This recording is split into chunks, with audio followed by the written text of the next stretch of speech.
This is my persuasive speech 2. My topic is, should cancel culture be canceled? Is the saying go woke or go broke have any real meaning? And does cancel culture have any benefit on society? Multiple companies have tried this woke trend and it's absolutely backfired. As well as people's mental health has been on the decline, and also the cancel culture is an infringement on some people's First Amendment rights. With that being said, comedians, actors, and actresses have been blacklisted, fired, or absolutely shunned just from some of the jokes or refusing scenes that they have done. With that being said, with the companies like Bud Light and Disney, they are shifting their entire agenda to try to accommodate one small section of persons. And as I said before, it's completely backfired with huge market losses and movie titles flopping in the box office movie after movie. These large losses aren't beneficial to anybody, especially those who try to partake in the stock market, but also as a society. You have those now kind of timid or afraid to try to talk to one another, and it may even be the reason why there's an increase of antisocial people, which also leads into a whole another mental health rabbit hole.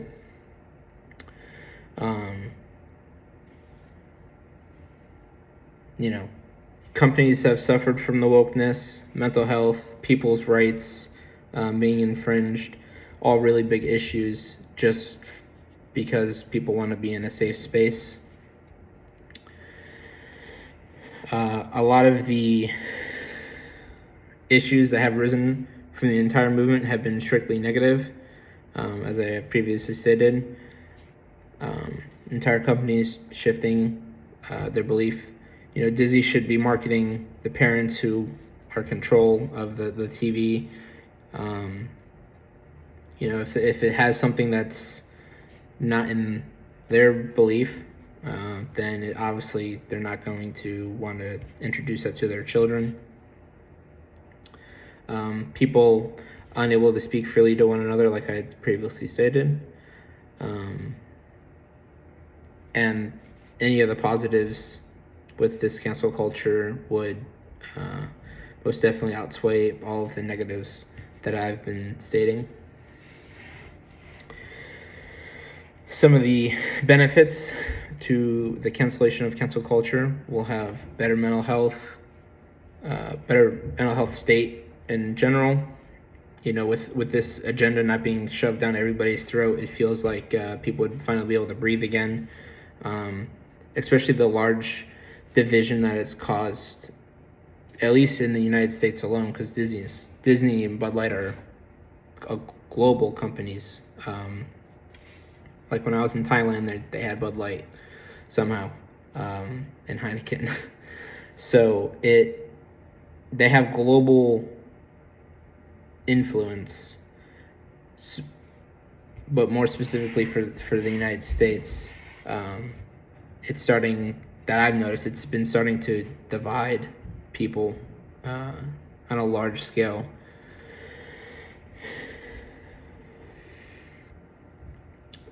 People are now so caught up being divided and disliking one another that it's like we've forgotten that we should be united.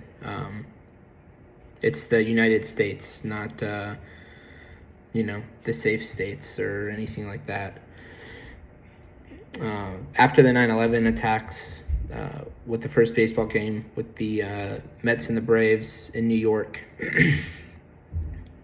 This is on TV, so there's the clips and everything. The people attending the game were shouting USA, USA, USA because no one was cheering for just one team or the other. They were finally united after what had happened then. And back then there was no woke cancel culture, anything like that. People were probably more happy. With the mental health and everything, people were more social, not as many shootings. and things like that. So that's just the things that are obvious and can be seen. So if it isn't already apparent, nothing really has been all too constructive, then perhaps the cancel culture should just kind of be let go and canceled in itself, you know.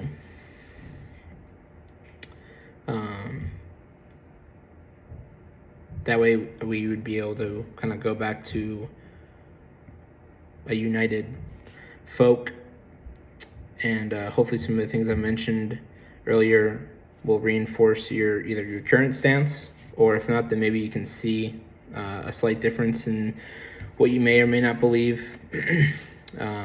But it's definitely time for us to take back our freedom of speech, and kind of like the whole sticks and stones may break my bones, but words may never hurt me type thing that parents tell their children.